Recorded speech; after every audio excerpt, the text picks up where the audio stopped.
Hello everyone, it's Meteorologist Jim Caldwell here in the Alert Center for WKYT. Hope you're having a fantastic day out there. Rain passing through the area. You're going to get some more. Right now we're kind of on a dry side, as you see there in Lexington from our tower cam view. The other thing that I've been using this camera, at least today for, is a gauge looking for any fall colors. You don't see a lot outside the station right now. You don't see much along I-75, along Winchester Road, any of it.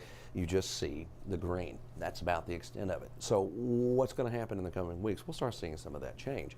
This rain actually possibly could do a little bit of help, even though it's a little late. We get a little rain toward the end. It might help at least liven up some of those colors for later on.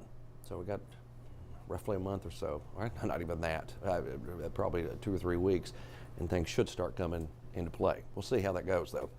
Right now, just cloudy over Lexington, cloudy over Mount Vernon along I-75, and again, very green. Not seeing a tremendous amount of color yet. There's your thunderstorm activity. See it moving in far western sections of the Commonwealth, and you've got it into Illinois, you got it in Indiana. That right there might get a little more development on the southern side, and as it plays out, we could see some decent thunderstorms come our way into the day today and tomorrow. There's that chance.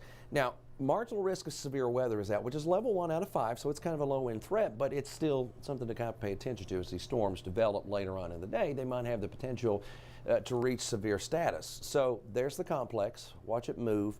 Southern side of it getting a little more active, especially in that zone I just showed you. Notice it's a little more intense there, and it does weaken quite a bit as we move through the time frame going into the nighttime. But still, rounds of rain possible. It's not going to rain all day. Now, by the time we get into Tuesday, watch this. Here comes another big push of thunderstorms. Those might have a little bit of strength with them as well. This goes into the evening and overnight, and you can see the next round of rain. A lot of that trying to line up in eastern Kentucky with this particular run. There's a low right here. You can almost see it spinning. See how the clouds are circulating? Well, that's a low, and that's spreading moisture. Well, down to our south, we've got more activity that might try to come interact with that. You're going to have a dueling lows almost. I'll show you in a minute. What we got, marginal risk of severe weather out for Tuesday as well.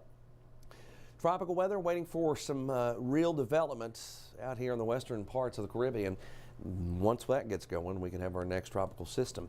And if that's the case, it's done this to me all day, y'all. One time I'll run it and it'll give me all the spaghetti plots. The next time it doesn't.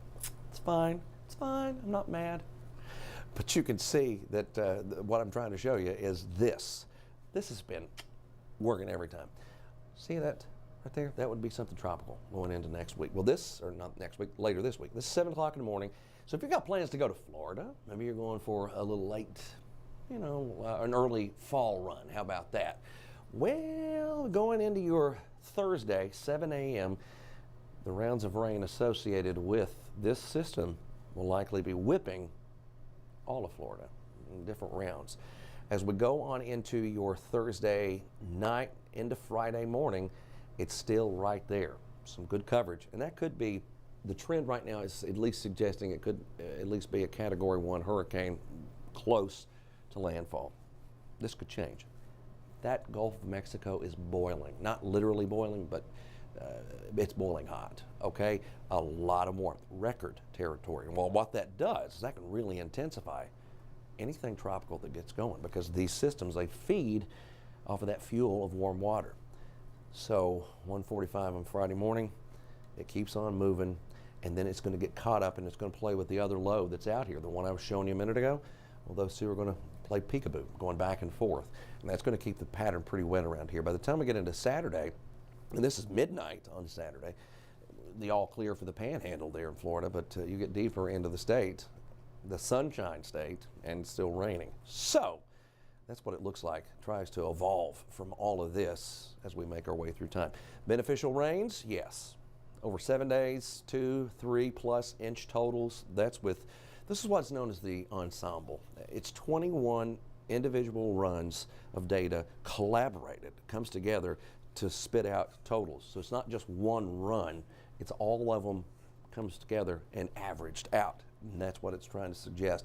This is just based off of one run, but it's still pretty close. It's anywhere from close to 2 up to 3+ inches of total rainfall from that setup. Now, and again, this includes everything that's going to fall today, from the frontal boundary and all that activity, and then over the next few days. So it's not necessarily just exclusive to the tropical weather. But it's pretty action-packed here. With weather like this, it'll keep our temperatures down in the 70s for highs. I appreciate you stopping by, hanging out with us here for a few minutes on Facebook and YouTube. We will be back on television for WKYT News at Noon. That comes your way in about 17 minutes. Have a great day, everybody. See ya.